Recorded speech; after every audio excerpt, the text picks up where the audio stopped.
19 खरब का बजट है सर। मैं हैरान हुआ सुबह से जितनी तकरीर है उसमें किसी ने बजट के नंबर्स पे बात नहीं की, लेकिन मैं थोड़ा सा नंबर्स पे लेके चलूंगा। 19 खरब का बजट है सर, और इसमें जो सबसे मजेदार चीज है वो है रेवेन्यू कलेक्शन के टैक्सेस कितने होंगे सर।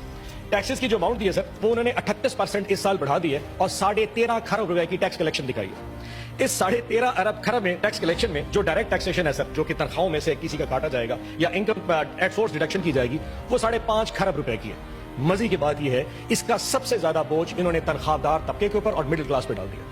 हुआ क्या, हमें इन्होंने कहा जी कि 20% तनख्वाहें बढ़ा दी। कल से सारे सरकारी मुलाजिम बड़े खुशी बड़े खुश, पाकिस्तान मुस्लिम लीग ने 20% तनख्वाहें बढ़ा दी।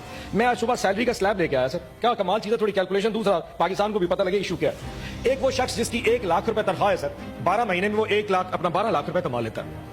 इससे पहले वो टैक्स देता था 15,000 रुपए फिक्स टैक्स था और 12.5% के हिसाब से वो टैक्स देता था, जो कि 1.5 लाख बनता है। 1.5 लाख जमा 15,000, 1,65,000 टैक्स डिडक्ट करता था। इस दफा हुकूमत ने क्या किया, उन्होंने फौरी तौर पे टैक्स बढ़ा के उसको अब 12.5% था उसको 15% कर दिया, जो कि अब बनता है 1.5 लाख रुपया, 1,80,000 रुपया, और फिक्स टैक्स कर दिया 30,000। ये हो गए 2,10,000 रुपए। सो इससे पिछले साल में वो टैक्स देता था 1,65,000, अब टैक्स देगा 2,10,000। फर्क आ गया सर 45,000 का। इन्होंने कहा जी हमने 20% तनख्वाहें बढ़ा दी।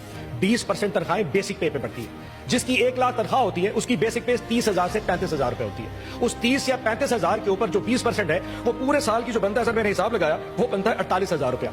सो आपने 48,000 की तनख्वाहें बढ़ा दी लेकिन 45,000 का टैक्स लगा दिया। उसकी जेब में कितने बचे? 3,000 रुपए। टोटल 3,000 पूरे साल में बचेंगे।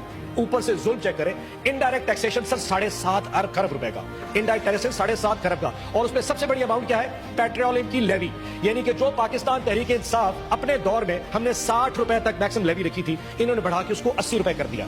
80 रुपए से क्या होगा, हमने सर 60 रुपए जो रखी थी, हम 35 रुपए से ऊपर कभी भी नहीं गए। इन्होंने 60 को 80 रुपए कर दिया है। इसका मतलब यह है कि अवाम अब 20 रुपए इस पूरे साल में पेट्रोल की कीमत बढ़ेगी। वो जो 3,000 रुपए एक तनख्वाहदार तबका इस टैक्स में से 20% तनख्वाह के बचा रहा था, जब 20 रुपए लीटर पेट्रोल बढ़ेगा तो वो और पूरे खानदान के ऊपर जो असर आना है पूरे महीने पूरे साल का, वो 40 से 50,000 रुपए आएगा। बचेगा उसके पास 40,000 और इस हुकूमत के पास चला जाएगा। सो मैं ये बता दूं उस पूरे अवाम को भी और इस हुकूमत को भी कि आपके 20% जो आपने इजाफा दिया है उसकी वजह से मिडिल क्लास पूरी दब चुकी है, क्योंकि आपने जो टैक्स स्लैब बढ़ाए वो बेचारा दब गया। और ये सिर्फ और सिर्फ सरकारी मुलाजमीन के लिए है। आपने जो टैक्स स्लैब बढ़ाई है वो तो तमाम पाकिस्तान के तमाम मुलाजमीन के लिए है जो कि सरकारी नहीं है। अब जो प्राइवेट सेक्टर में काम करता है, किसी गैर सरकारी कंपनी में काम करता है, उसकी तनख्वाह तो उसकी कंपनी नहीं बढ़ाएगी। वजह, क्योंकि पाकिस्तान में जो इनकम है वो तो नहीं बढ़ रही। तो कंपनीज और फैक्ट्रीज अगर पैसे नहीं बढ़ाएंगी तो उन्होंने तो अपने लोगों की तनख्वाह नहीं बढ़ानी। सो वहां उसकी तनख्वाह भी नहीं बढ़ी और आपका टैक्स स्लैब बढ़ गया, वो भी बर्बाद हो गया।